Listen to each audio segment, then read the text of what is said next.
Okay, let's start without wasting time.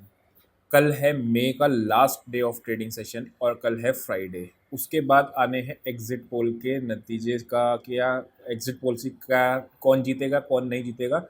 Market कहीं ना कहीं एग्जिट पोल को ही डिस्काउंट कर लेगी। आप देखना मंडे को मार्केट उसी तरीके से रिएक्ट करने वाली है। Number one.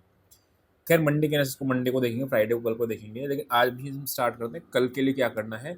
और लास्ट में आप देखना, लास्ट में एक थोड़ा सा उछाल आने, मतलब उछाल नहीं, लास्ट में एक मोमेंटम आएगा। बिकॉज क्यों? क्योंकि फ्राइडे के बाद एग्जिट पोल है, राइट। 1 तारीख को एग्जिट पोल है और उसमें किसी को आइडिया नहीं क्या होने वाला है। तो उस केस में कल के सेकेंड हाफ में ट्रेड को तो अवॉइड ही कर लेना जैसा भी हो, ठीक है। अभी स्टार्ट करते हैं इसको और आगे बढ़ते हैं। सबसे पहले मार्केट ओपन कहाँ हुआ? मार्केट ओपन हुआ सीधा डिमांड एरिया में। मैंने आई थिंक कल हम लोगों ने देखा था ना 48 टू 5300 आपका एक एरिया था। अगर वहाँ के आसपास कोई पॉजिटिव एक्शन बनता है तो आपको बाय करना है, वो सपोर्ट एरिया था। वहाँ पे कभी भी ये बात मैं आपको शायद 1000 बार बता चुका हूँ कि अगर डिमांड एरिया में सीधा मार्केट खुलती है तो फ्रेश सेल नहीं करते।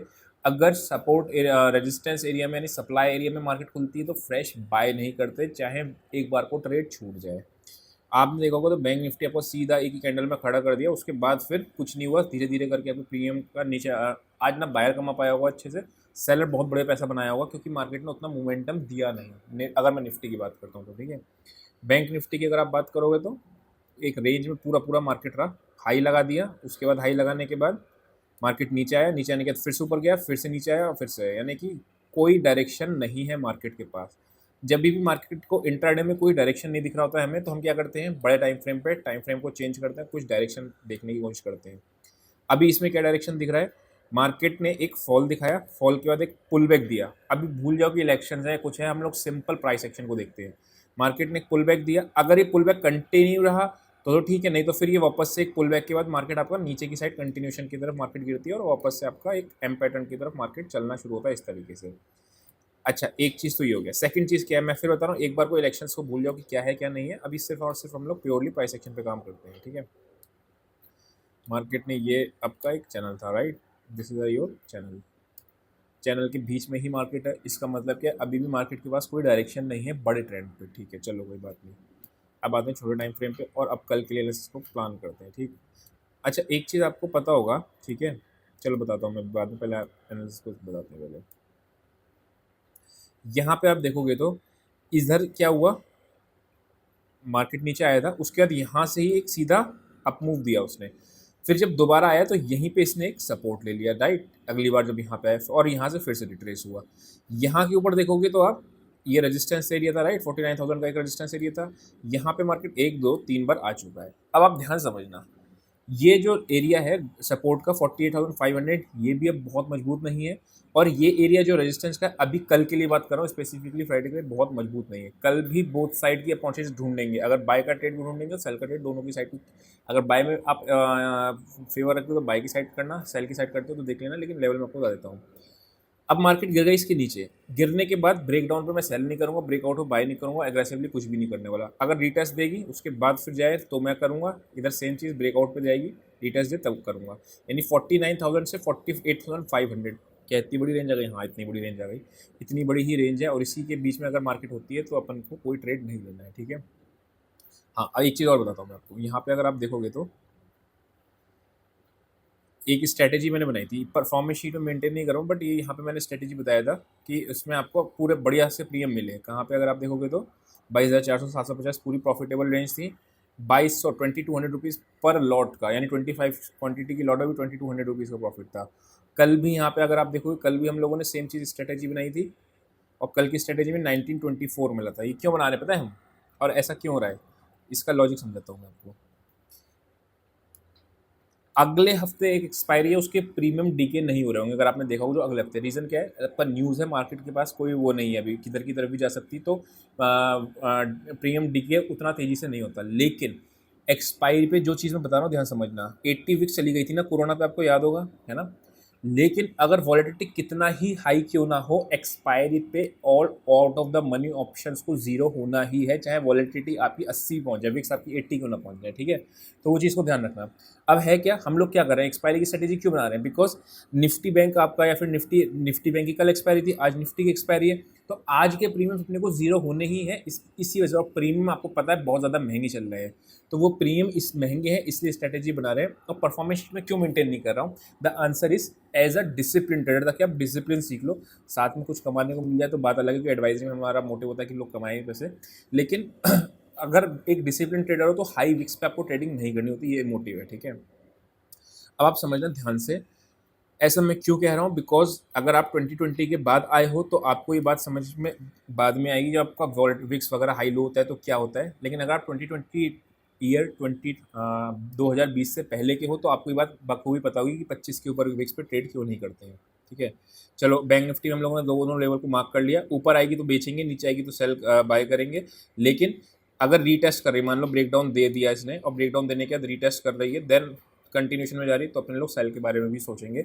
सेम चीज़ में है, यानी कि अगर मान लो मेरा यहाँ पे आया और नेगेटिव एक्शन तो मैंने सेल कर दिया, ऐसा हिट हो गया, मैं निकल जाऊंगा, नेक्स्ट ट्रेड नहीं लूंगा। मतलब मुझे क्यों ऐसा कह रहा हूँ, बिकॉज पैसे बचाने, अभी पैसा अच्छा बनेगा जब मार्केट में आपका वॉलेटिलिटी क्रश हो गया, जो भी गवर्नमेंट एक बार स्टेबल हो गया थोड़ा सा चीज़, उसके बाद पैसा बचेगा, बनेगा अच्छा, तो पैसा बचा के रखना है। चलो आते हैं निफ्टी पे, दोनों लेवल्स मार्क कर लेना ये दोनों के, और निफ्टी पे आ जाते हैं। निफ्टी निफ्टी अच्छा, ब्रेकआउट और ब्रेकडाउन में मैं ट्रेड क्यों नहीं करवा रहा हूँ, उसका केवल प्राइस एक्शन रीज़न नहीं है, उसका रीज़न आपका ये भी है कि मंडे को लोग पोजिशंस कैरी नहीं करेंगे। अब बाय की पोजिशंस कैरी हो सकता है कोई जो इन्वेस्टमेंट्स वाले लोग हों वो अपना इन्वेस्टमेंट बेच के निकलें। क्यों बेच के निकले, उनको पता नहीं है एग्जिट पोल में अगर बीजेपी हार गई तो खतरनाक मार्केट गिरेगा, राइट, और बीजेपी जीत गई तो खतरनाक भागेगा। तो ट्रेडर लोग तो अपनी पोजीशंस को वाइंड अप कर लेंगे। कल मार्केट चलाएगा इन्वेस्टर, कि इन्वेस्टर अगर बाय करना जा रहा है शेयर्स को लंबे समय के लिए, या सेल करने वाला है कि यार पोर्टफोलियो पर खाली कर लेते हैं, व्हाट्सएवर। तो याद रखना, इसलिए उस केस में क्या होता है, मार्केट को एक डायरेक्शन मिलना थोड़ा सा मुश्किल हो जाता है। अभी आते हैं अपन लोग निफ्टी पे, और निफ्टी को देखते हैं। ये आ गई अपनी निफ्टी, ठीक है। यहाँ पे इसने क्या दिया, छलावा। क्या था यहाँ पे, एक छलावा दिया कि मार्केट हम तो भैया एक डब्ल्यू पैटर्न बनाते हुए ऊपर जा रहे हैं। अगर आप यहाँ देखोगे तो यहाँ पे आपको कहीं पे भी, निफ्टी में तो बाय सिग्नल था ही नहीं, हालांकि बैंक निफ्टी में बाय सिग्नल मिला था, बिल्कुल मिला था, ठीक है। निफ्टी में आपको कहीं पे भी, बैंक निफ्टी में तो मिला है यहाँ पे, राइट, लेकिन निफ्टी में आपको कहीं भी बाय सिग्नल नहीं मिला, राइट, पूरे लास्ट तक आपका गिरता ही रहा। आगे बढ़ते हैं और आगे बढ़ के देखते हैं अपन लोग निफ्टी का क्या करना है। 22,600, ठीक है, ये लेवल को मार्क कर लेना। जब तक ये नहीं टूटेगा मार्केट में तेजी के बारे में निफ्टी में नहीं सोचना, और दैट टू तेजी तो 22,700 तक के लिए ही। गिरावट, कितना गिरावट करना है क्या नहीं देखना, उसको भी देख लेते हैं। चलो, अगर मार्केट आपका वापस से कल 22,530 के नीचे चलता है तो फिर आपको एक बार दोबारा से आपको देखने को मिलेगा। रीज़न क्या है, ये जो है ये चीज़ है, इसको अभी इग्नोर कर देना है। वॉलेटिलिटी कॉल पुट जीरो कराने के लिए लोगों ने करा था, लोगों ने मतलब बड़े प्लेस में। ये आपका एक एरिया आ रहा है जो आपका 550 का मेक और ब्रेक लेवल है निफ्टी के लिए, ठीक है। क्यों, बिकॉज मार्केट खुला, नीचे सपोर्ट लिया, उसके बाद दोबारा ऊपर गया, फिर यहीं पे सपोर्ट लिया, बायर्स ने फिर कोशिश करी ऊपर ले जाने को, फिर नीचे आया, और इस कैंडल पे देखोगे तो आप यहीं पे रेजिस्टेंस भी इसने लिया और क्लोजिंग दे दी समवेयर अराउंड इसी जगह पे जाके।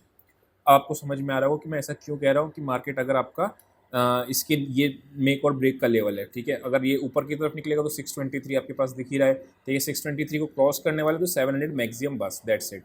अगर ये नीचे जा रहा है तो नीचे आपका 522,500 सपोर्ट है, लेकिन पता नहीं वो इंपॉर्टेंट सपोर्ट होगी नहीं होगी, उसके लिए हम लोगों को इसकी मदद लेनी ही पड़ेगी, ठीक है, कि ये डेटा किस तरीके से प्लेस्ड हो रहा है, ठीक है। वो चीज़ को अपन को ध्यान में समझ के रखना है।